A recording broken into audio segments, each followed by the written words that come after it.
බයි යන්නේ. හිංචයි. කොහෙද බයි යන්නේ? කටින් ජීවක් අදියන්නේ නැද්ද? මේ මගුලක් නෙමෙයි බං. මාර මගුලක් වෙලා තියෙන්නේ බං.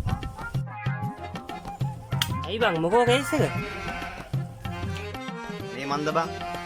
අපේ ගෑනිත් එක බේරෙන්න විදියක් නැහැ බං. මේ ලුණු මගුලක් ඉන්න. කඩවල් ගානකට ගියා. බට්ටයිලා කඩේට ගියා, මාමණ්ඩිලා කඩේට ගියා. ලුණු නෑ බං. මට මේ එපා වෙලා ඉන්නේ. එහාට ඇවිදින මෙහාට ඇවිදින මොන මගුලක්ද කියලා හිතා ගන්න බැරුව බං ඉන්නේ. අයියෝ ඕකද බං ප්‍රශ්නේ ලුණු දෙන්නම්කෝ මම. Oh no. ඔයා දිනනද ලුණු? ඵලයන් ගිහලා ලුණු පොල් කට්ට අරවරෙන්කෝ. නෑඩිත් දැන් ගෑනි කියලා පොල් කට්ටිය ළඟ ඉන්න.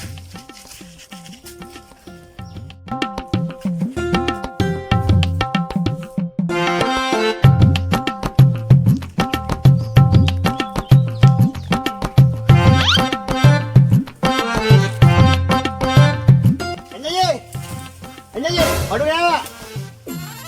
හිටාන් පොඩ්ඩක්.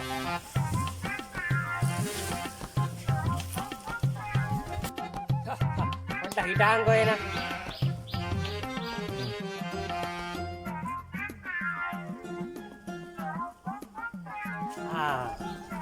ඕන් නුඹට ලුණු එන. Oh shit.